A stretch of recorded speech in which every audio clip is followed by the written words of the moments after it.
Now, for the last 8 years or so, Nigerians have been rather depressingly consumed by the debilitating austerity of their lives. But this week, many are turning their gaze towards the altogether more cheering prospect of political change and the subsequent growth-driven prosperity they hope will come. It's been framed as two, not so much ideologies, but creeds or outlooks that are in direct confrontation with each other and are at opposing ends of the Nigerian political order. The old order, led by the PDP's Atiku Abubakar and the APC's Bola Ahmed Tinubu, who are not necessarily together, are trying to justify the need for continuity, while the new order, led by Labour Party's Peter Obi and NNPP's Rabiu Kwankwaso, who are not necessarily together, are calling for stark change. Each order is promising a cathartic process of redemption. So which one is more likely to create waves with the electorate? Well, for more on this, I'm joined now in the studio by the popular activist and supporter of the Peter Obi Labour Party Obidient Movement, Maureen Kabrik. Thank you very much indeed for joining us. Thank you so much, Charles. I've been a fan of your show for a very long time, and it so happens I'm here on it today. Thank you. Well, thank you very much indeed for obliging us with your presence. My pleasure. We've got literally 2 days before this campaign season comes to an end. What's your message to the Nigerian electorate out there?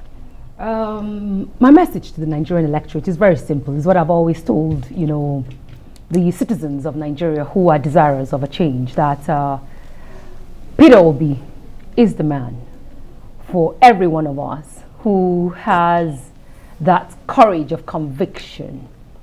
Peter Obi is the man for us to all go out there and vote for.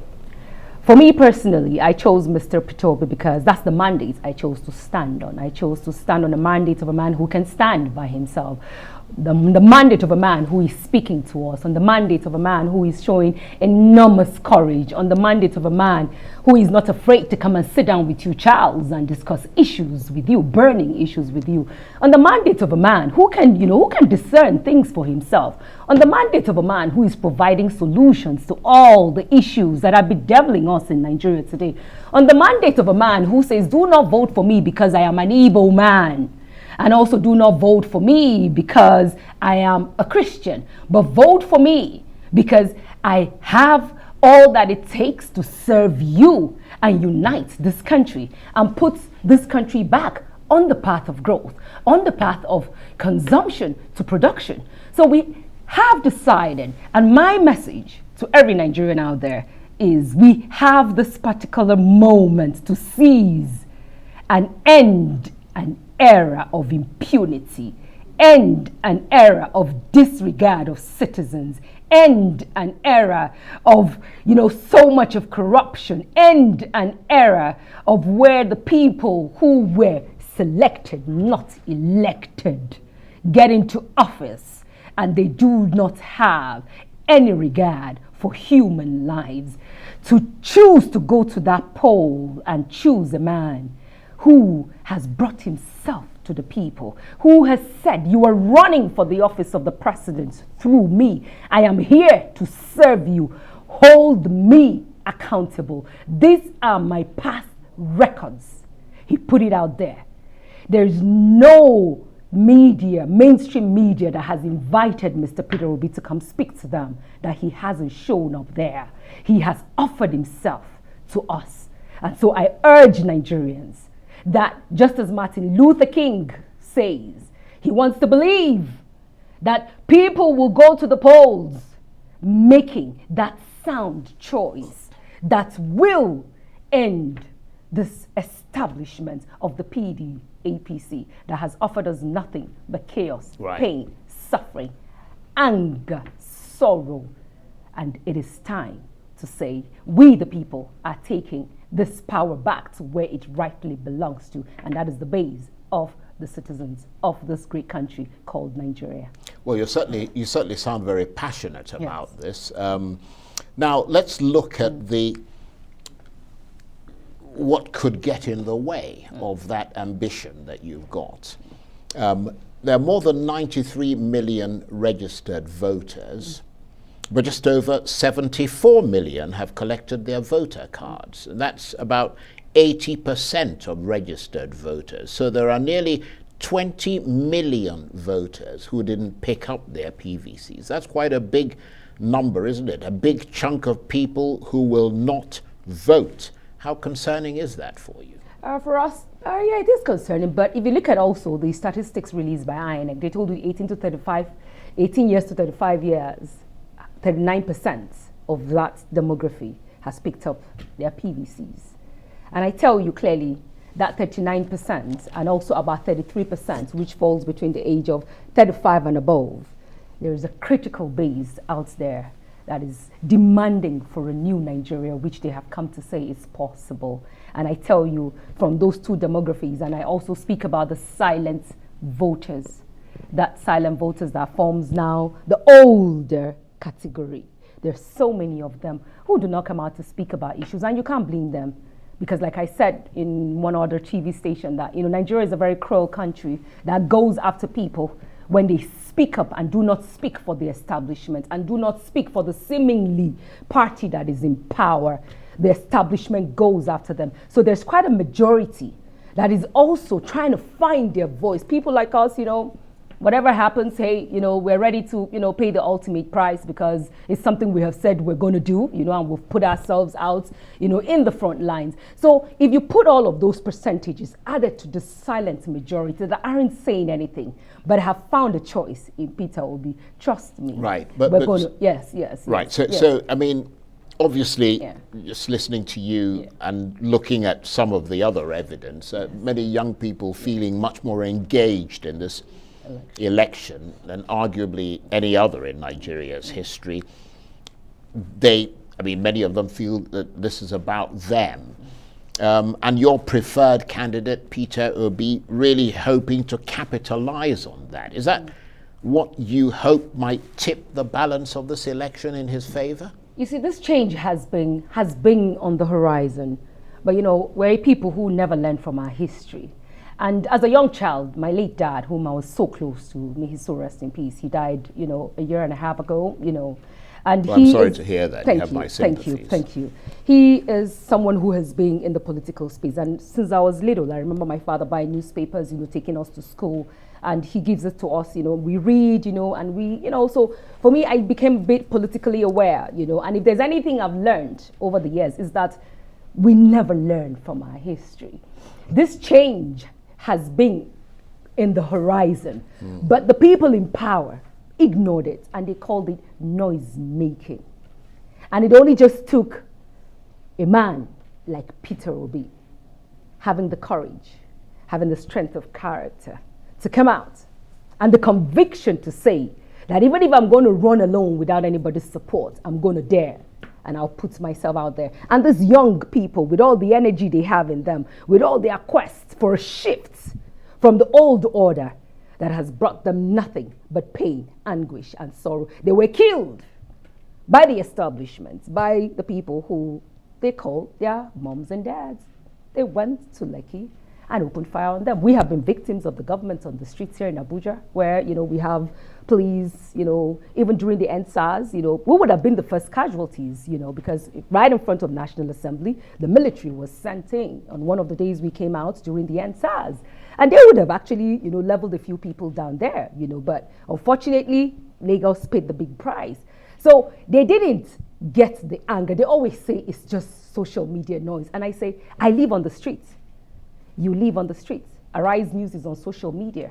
So what is social media? Social media is people who are from the streets, who have found a community, either on Facebook or Twitter or Instagram, and where they come and discuss burning issues. The mainstream media takes its news today from the social media. So there was a rising anger that they totally refused to acknowledge, because in their usual ways, they refuse to learn their lessons, because they tell you it's mere noise. That mere noise now has turned into a proper demand for good governance, and the young people are speaking out loudly. But looking at you, listening to you, as I said, you sound quite passionate about your politics. I wonder how disappointed you would be if I mean, Mr. Obi doesn't. I mean, assuming we're winning, so I'm not going to be assuming disappointed. he wins. No, we're winning. Because the reason I'm saying this is that I've heard a lot of people who are placing a lot of there's almost a messianic zeal about him. No, it's the media that puts that out. You know, we always say there's no Messiah out there. For me, the faith I practice, there's only one Messiah. Right. And I don't see him as a Messiah. But I see him as a man who is competent, who has got the character, who has obviously got the courage, that needs who has to got be the capacity. Right, but that needs to be tested on a national level. Yeah, that's where we're at. That's where we're in. But I've heard people saying that this election, if he wins, will pave the way for Nigeria to be great again. Absolutely. I mean, do you believe that really, beyond the sort of the hope and the fantasy and all the rest of it? Do you believe that given the many challenges this country faces, so many people who have no jobs, no health care, no good schools, terrorism, insurgency, banditry, that he's going to come in and it's all going to disappear? You see, but he's shown that, sense of sincerity.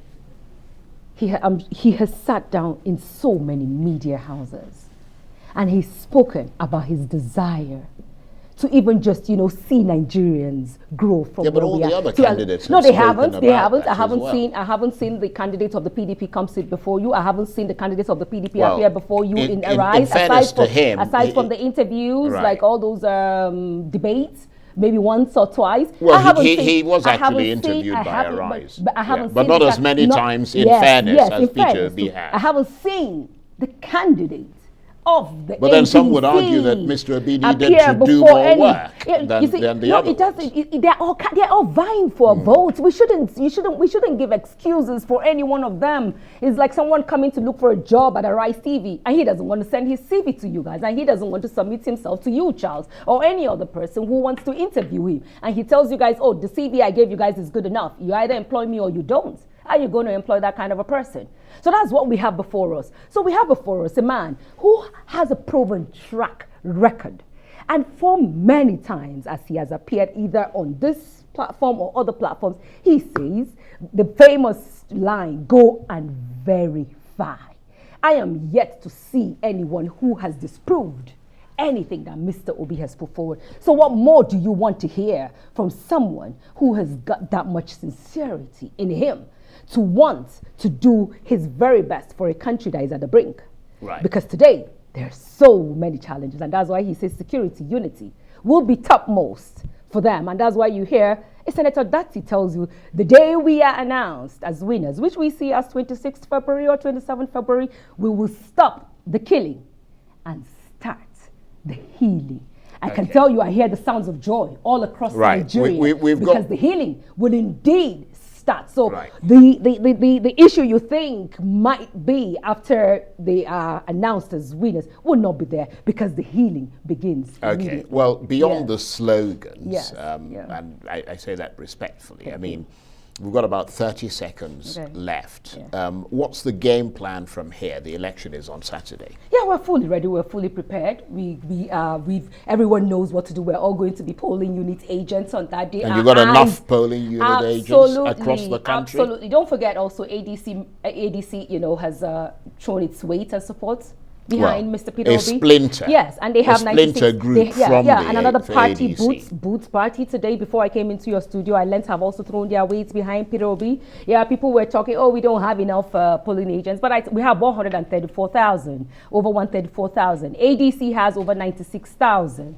Put that together, we have the highest polling agents. The rest of the parties have about 176. We have about 239 going into 240,000. We even have more than enough. And then don't forget, all of us that are Peter Obi's supporters, all of us that have said we are ending this era of impunity, this era of mind-boggling corruption, of senseless killings, of banditry, of terrorism. I've been out on the streets since 2014.